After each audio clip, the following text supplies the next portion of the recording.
Kai, má yìí kúrò ń bẹ̀. Má sọ pé kò kàn ẹ́. Ọ̀run yabọ̀ lọ̀rọ̀ tó wà nílẹ̀ yìí. Ohun tó bá dẹ̀ ń ṣe Abọ́yadé, ó dá mi lójú pé gbogbo ọlọ́ya òun ló ń ṣe. Ohun tó ṣẹlẹ̀ Nàìjíríà lọ́wọ́ yìí, ó jọ kan èmi àti yín ni. Ẹ má yìí kúrò ń bẹ̀ rárá.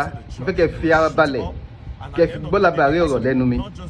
Kẹ́ lè bá mi fi làákàyè àgbàlagbà, kẹ́ bá mi fi bá ọ̀rọ̀ yìí lọ. Tá a bá ní kókàn wá kókàn wá, ọ̀rọ̀ àwọn agbésùmọ̀mí àwọn bandits ó ti di pé wọ́n ti wọ àwọn neighboring state wa.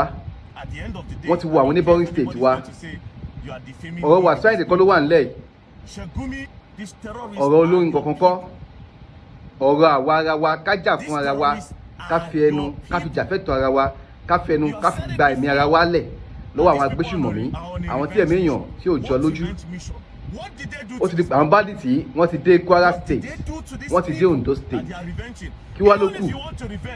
Tó bá fi lè ráyè wọ àwọn neighboring state yẹn àti wọ Lagos state, Ọ̀yọ́ state, Ogun state, ó máa rọrùn fún wọn gan ni. Ẹ̀yà káyìtì ya pariwo ara wa síta. Ká ké gbàjarè síjọba orílẹ̀-èdè yìí kó gbà wá, kó ká fi ẹ̀dọ̀ lórí òróró ká ní fọkànbalẹ̀ nílùú Nàìjíríà yìí. Èmi ò ní ọ̀rọ̀ púpọ̀ láti sọ, ṣùgbọ́n gbogbo atótónu mi ẹ gbọ́ ètò jẹ́ òkodoro ọ̀rọ̀ lẹ́nu ìlúmọ̀ọ́ká VDM tó jẹ́ activist. Ọ̀dọ̀ fídíò wọn lẹ ti ń wò lókè láti ẹ̀kan yẹn, màá wá fílẹ̀ kẹ́ fà balẹ̀ kẹ́ wá gbọ́n tí VDM tó ní láti sọ fún wa. Lẹ́yìn náà màá wá fọbalẹ̀, ẹ máa bá mi bọ̀, ẹ kú ìjókòó. Of 10 to 19 years old. Only God knows what they are doing to those kids as we speak. Sheik Gumi, 32 kids were abducted in KB State.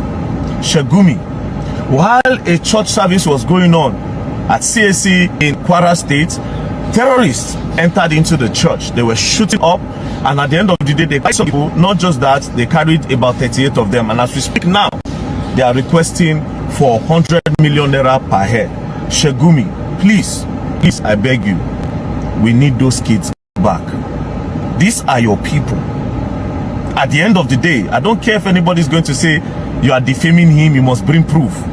Sheik Gumi, these terrorists are your people. These terrorists are your people. You have said it before that these people are on a revenge mission. What revenge mission? What did they do to these people? What did they do to these people that they are revenging? Even if you want to revenge, why are you carrying kids from school? Why are you going into the churches?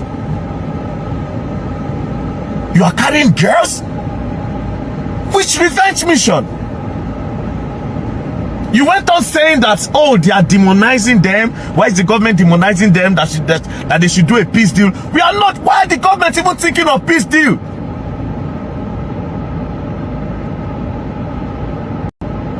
Soldier, police, DSS, if you don't know what to do, there's only one man that knows these people better than you all do in Nigeria. Go and ask Sheik Gumi. Sheik Gumi, me, if they will not ask you, I will beg you, Sheik Gumi, please return these kids.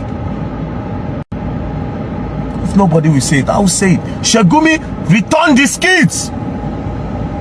And you are not a Muslim. You are not a Muslim. You are hiding under Islam to do all these things. Therefore, lying to these people. You are not a Muslim. You are a terrorist sympathizer.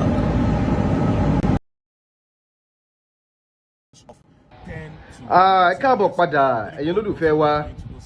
Ṣé gbọ́n tí VDM sọ, ó ní Sheik Gumi, ó ní kó kó àwọn ọmọ iléèwé tí wọ́n jí kó wọn lẹ̀. Ó ní kí Sheik Gumi àwọn olùjọ́sìn ṣọ́ọ̀ṣì tí wọ́n ti kó àwọn èèyàn nílùú Kwara, nílùú Eruku, nílùú Kwara state, ó ní kó kó wọn lẹ̀. Ẹ wá máa bi mí pé Sheik Gumi ṣé òun ló kó àwọn ọmọ yẹn tòótọ́ ni, àbí arákùnrin yìí àbí kò tiẹ̀ mọ ohun tó ń sọ ni. Ó mọ ohun tó ń sọ, ó mọ ohun tó ń sọ dáadáa. Tẹ́ bá kàwé ìròyìn lẹ́nu ọjọ́ méjì mẹ́ta, ẹ sì máa rí àwọn tó lórúkọ alẹ́nulọ́rọ̀ nílẹ̀ Yorùbá tí wọ́n ń kígbe pé Sheik Gumi yẹn gangan kí ló wá ṣe nílẹ̀ Yorùbá. Àgbà táwọn ti rí nílẹ̀ Yorùbá ọkọ̀ àwọn ò balẹ̀ mọ́, kíá kó kéré kó padà sílùú arẹwà tó ti wá. Bàbá wa olóyè Sunday Igboho àwọn náà ti sọ̀rọ̀, wọ́n fi gbéta pé kí Sheik Gumi kó kẹ́rù ẹ̀ kó padà síbi tó ti wá, àwọn ò fẹ́ nílẹ̀ Yorùbá. Bàbá wa Gani Adams náà sọ̀rọ̀ lórí Sheik Gumi pé kí ló wá ṣe nílẹ̀ Yorùbá, tó pé gbogbo àwọn ẹnubodè wa làwọn agbésùmọ̀mí ni wọ́n ti yí ká, àkọlọ̀ kó dáàbò rẹ̀ bò wá. Tẹ́ bá dẹ̀wọ̀n tí Sheik Gumi yìí ní nǹkan bí ọdún mẹ́ta sẹ́yìn ní ayé ìjọba Muhammadu Buhari, Sheik Gumi gangan ló sọ pé òun á bá àwọn agbésùmọ̀mí sọ̀rọ̀ tó jẹ́ àwọn Boko Haram, àwọn ISIS, àwọn ISWAP nígbà yẹn. Ó sì wọnú igbó lọ, ó ká àwọn ọlọ́pàá ìwọ̀nba díẹ̀ dání, ó lọ bá àwọn agbésùmọ̀mí, ó lọ bá wọn ṣe ìjíròrò ìfọ̀rọ̀wérọ̀ tó fi yanjú ẹ̀gbọ́n yẹn, tó túmọ̀ sí pé Sheik Gumi gan ó lẹ́nu ń bẹ̀, ó mọ ohun tó ń ṣe, òun ló lè gbà wá lọ́wọ́ ohun tí ó ń ṣẹlẹ̀ Nàìjíríà yìí ní tòótọ́. Kì í ṣe bóyá ìkà ni o, ṣùgbọ́n ó mọ àwọn tó wà nídìí ọ̀rọ̀ yìí, ó mọ àtúnṣe tá a lè ṣe sọ́rọ̀ tó wà nílẹ̀ yìí. Torí lẹ́nujọ́ mẹ́ta tó ṣe ìfọ̀rọ̀wánilẹ́nuwò fún Sheik Gumi, èmi fúnra mi fẹsẹ̀ ra mi gbọ́ lẹ́nu Sheik Gumi tó sọ pé ó ní àwọn agbésùmọ̀mí, ó ní ẹ̀san ni wọ́n wá ń gbà. Ẹ̀san kí ni wọ́n wá ń gbà? Ta ló dá wọn lówó tó wá ń gbẹ̀san lára ẹ̀? Tó bá ti máa gbẹ̀san lára ilẹ̀ Nàìjíríà, ṣé wáyé kó já ọmọ ọdún mẹ́wàá, àwọn tó ṣe bẹ̀rẹ̀ ìgbésí ayé wọn náà máa kẹsàn lórí wọn.